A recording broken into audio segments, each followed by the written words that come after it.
Dragon Ball Super back in the swing of things this week with episode 54. Japanese name, Saiyajin no Chio Hikumono Torankusu no Ketsui, which translates to the Inheritor of the Saiyan blood, Trunks' resolve. And Trunks' resolve must have been to like pretend he was Jesus Christ or something, because the episode opens up with Trunks walking on water. I don't know if he thinks he's Jesus Christ or what, but he's sitting there walking on water, and they have this they show basically what's mental training, image training is what it's called, and Trunks is having like flashbacks of Black and things like that. It's a mental training, and then Trunks is like, oh, you know, pretty soon we'll have a rematch or whatever. Then we go to Dr. Briefs working on Bulma's time machine. And Pilaf is, of course, there watching Bulma. Pilaf wants to steal the time machine to do Pilaf stuff, I guess. But it's weird because Bulma... Okay, Pilaf's been helping Bulma because he's kind of a technical guy, but he tells her that he's still a kid. Now, what I'm having trouble getting, and I get it's just Dragon Ball, you gotta let it go, but it is a inconsistency, is how the hell does Bulma not recognize Pilaf, Shu, and Mai? Like, I know that they're all kids, but they look almost exactly the same. How does Bulma, who had her first huge adventure with Goku all the way back in Dragon Ball at the very beginning of the series, where they were almost killed inside of Pilaf's castle, where her best friend Goku turned to a giant ape in front of her, how the hell does Bulma not recognize a Pilaf? Like, I don't get it. It's like they should have just done like, they should have just written in something like, you know, that Pilaf was like, I'm sorry for what I did, let's be friends. He's lying or something. I don't understand how the hell Bulma recognize or does not recognize Pilaf, Shu, or Mai. I can't tell he's evil. I'm just traumatic. All right, I guess not that traumatic. So basically, Trunks is it's just so funny. Trunks is getting beat down by Black in his image training, and he wakes up and he's bleeding. And I'm thinking, well, wait a minute, is this the Matrix? Like when Smith is beating up Neo and he spits out the blood, like, you know, what the hell is this shit? You know what I mean? And that's not even the last time that this would come up. Toriyama must have watched The Matrix recently, or maybe the creators of, the Toei animators did, because there's some more coming. So they have this really weird scene where we see Trunks helping Kid Mai in the future, and he's about to kiss her. That's right, folks. They're fucking with us again. Future Trunks is about to kiss Kid Mai, and then Kid Mai wakes up, because she was having like a daydream. They explain that, Shu tells Mai that Trunks is having image training, but at the same time, Mai's dreaming about Trunks kissing her. So elsewhere, Whis lands on Earth with Beerus and Goku. And Whis, of course, says that, Goku and Beerus talking kind of threw off his control. It's kind of a comedy scene, kind of slapstick. I liked it. I thought it was very funny. Then they all go back to Capsule Corp, and Trunks starts talking to Whis, and Goku and Beerus just chilling out, eating or whatever.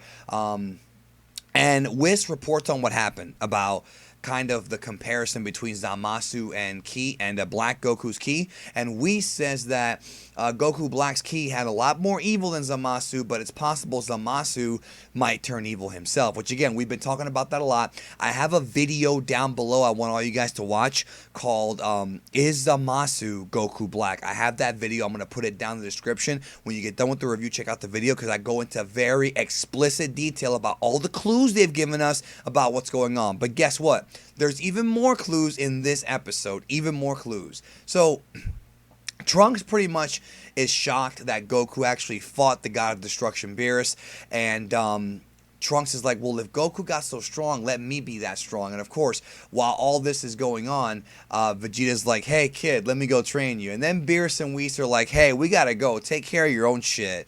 So Beerus and Whis leave. So I'm like, okay, well, I guess that Goku, Vegeta, and Trunks are going to be going to the future. I guess there's not going to be any involvement from Beerus and Whis, or so we think. We'll get to that later. Very interesting, though. And again, like I was saying earlier, the clues about Black and Zamasu being the same person, or at least, Black being created from Zamasu's hatred of mortals. I have a video on that. Like I said, check it out.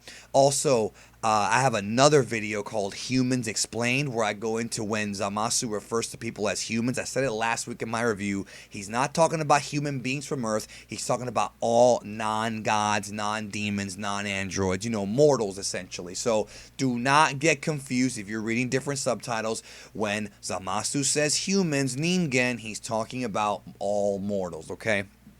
So we go to Zamasu, speaking of which, he's watching his crystal ball, and he sees these two big orange cavemen. These are pretty much the members of planet Babari, and they're barbarians. You know, that's the joke, that's the pun, barbarians, and they're beating the fuck out of each other, and Zamasu's like, you know, what the hell's going on here? Like, why are they always fighting each other and this and that? And then they tease that Zamasu's tea is not as good as it used to be, so they're giving us more clues that maybe Zamasu's going evil. I know some of you guys were tweeting this out to me earlier this week, and if you predicted this, you are a great prognosticator. You know, I love to give you credit when you're right, guys. I'm not going to BS you if you're right. So they play. Now, here's what's cool about this, all right? You know, take a note of this if you watch this episode later this week or when you watch it again.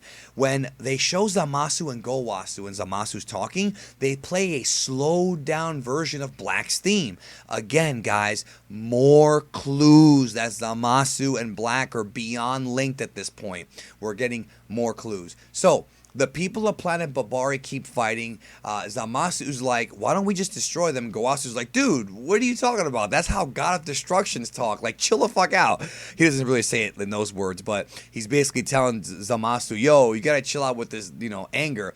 Then they go to the Matrix, like, terminal loading screen or something. This was weird. Like, did Toei just get done watching Matrix again? And they go in this mystery God room and they pull out this, like, this drawer that's in this wall, and they have inside of that like a box with time rings.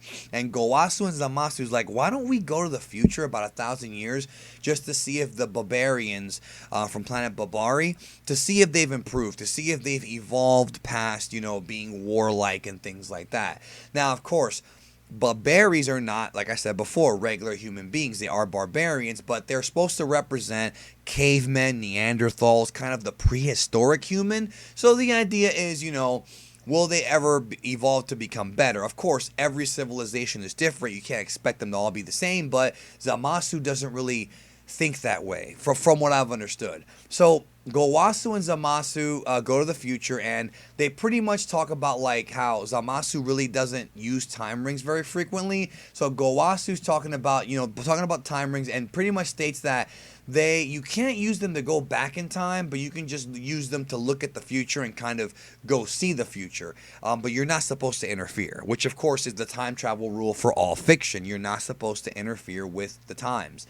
So then Gowasu talks about the different potaras, the rings and whatnot, and he pretty much gives Gowasu gives Zamasu, the apprentice, his green potara, which is the same one that matches with Goku Black. Again, I saw some people tweeting out this from that Heroes clip last week. I saw that earlier. The fight in the Heroes clip, it may or may not be a preview of things to come.